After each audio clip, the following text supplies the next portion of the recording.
दिल्ली की मुख्यमंत्री रेखा गुप्ता ने बुधवार को पूर्वी दिल्ली के दिलसाद गार्डन स्थित एहबास अस्पताल का औचक निरीक्षण कर सबको हैरान कर दिया।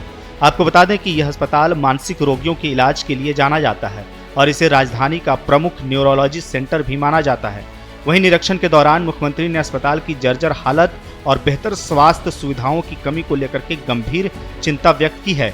इस मौके पर उनके साथ कृष्णानगर के विधायक doctor Anil Goyal, Dilshad garden ward के निगम पार्षद वीर सिंह पवार और मेडिकल सुपरिटेंडेंट सहित अन्य संबंधित अधिकारी मौजूद रहे। वहीं निरीक्षण के दौरान सीएम रेखा गुप्ता ने मीडिया से बातचीत करते हुए कहा कि यह अस्पताल काफी पुराना हो चुका है और पिछली सरकारों ने न तो डॉक्टरों की व्यवस्था पर ध्यान दिया और न ही अस्पताल के ढांचे को सुधारने के लिए आवश्यक कदम उठाए। उन्होंने कहा कि भाजपा सरकार का मुख्य लक्ष्य अस्पताल की बुनियादी सुविधाओं को दुरुस्त करना होगा ताकि मरीजों को किसी प्रकार की दिक्कत का सामना न करना पड़े। हम सब जानते हैं कि एहबास जो है हमारे पूरे भारतवर्ष का बल्कि एशिया का एक बहुत बड़ा ऐसा सेंटर है जहां की न्यूरो प्रॉब्लम्स को कैटर किया जाता है। नॉर्थ एशिया का एक बड़ा सेंटर जहां रोजाना की लगभग 2,500-3 हजार ओपीडी होती है। आप सबने भी देखा कि यहाँ इतने लोग होते हैं, पर अफसोस इस बात का है कि इतनी बड़ी एसेट जो है, इतनी बड़ी एसेट का कभी पिछली सरकारों ने केयर टेकिंग ही नहीं की। जब मुझे इस हॉस्पिटल से रिलेटेड शिकायतें मिली तो आज मेरा यहाँ पे आना हुआ और मैंने जब यहाँ की डिटेलिंग ली तो पहले भी मेरे संज्ञान में था कि एमआरआई मशीन यहाँ पे 2012 से नहीं है।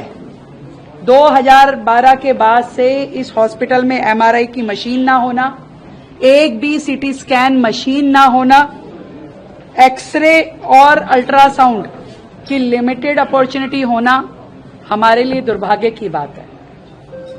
हम लगातार उन अधूरे हॉस्पिटल के प्रोजेक्ट में लगे हुए थे कि हमें उन पे काम करना है, पर आज जो ये इतनी बड़ी एसेट दिल्ली सरकार की है जो ना केवल दिल्ली को बल्कि एनसीआर और बाकी देश के लोगों को भी इलाज देती है, मुझे लगता है कि इसको भी हमें रिवाइव करने की बहुत बड़ी आवश्यकता है। यहाँ पर जितने डॉक्टर्स हैं, जितना सिस्टम है, उसमें केवल मात्र 10 वेंटिलेटर के बेड हैं।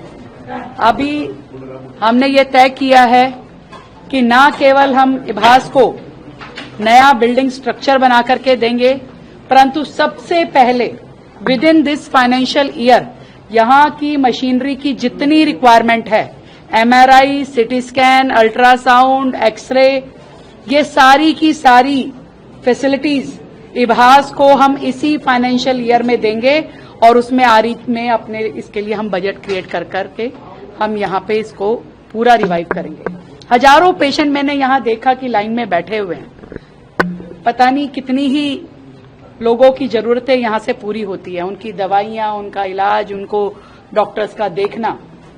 और ऐसे हॉस्पिटल्स को अगर हम सपोर्ट नहीं देंगे तो बाकी सब बेकार है। नए बनाने की दिशा में दौड़ रही थी पिछली सरकार, जिसमें कि करप्शन के चार्जेस सारी दुनिया को पता है कि उनके पास लगे, परंतु जो वर्तमान में इतनी बड़ी सहूलियत जनता को हम दे सकते थे, अपने पूरे कार्यकाल में 10 साल के कार्यकाल में उन्होंने एक मशीन इस बड़े इंस्टीट्यूशन के लिए खरीदी नहीं। जो बड़ी बड़ी बातें करते हैं, धरती पे कहां खड़े हैं उन्होंने कभी देखा नहीं।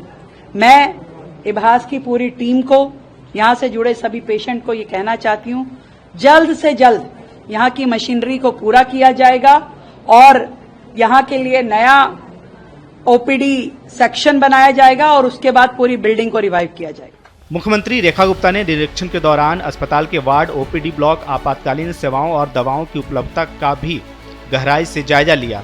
उन्होंने अधिकारियों को निर्देश दिया कि मरीजों की सुविधा के लिए आवश्यक उपकरण और संसाधन तत्काल उपलब्ध कराए जाएं। साथ ही मुख्यमंत्री ने यह भी कहा है कि आने वाले समय में दिल्ली के सभी सरकारी अस्पतालों की स्थिति सुधारने के लिए एक विशेष कार्य योजना पर काम शुरू कर दिया गया है।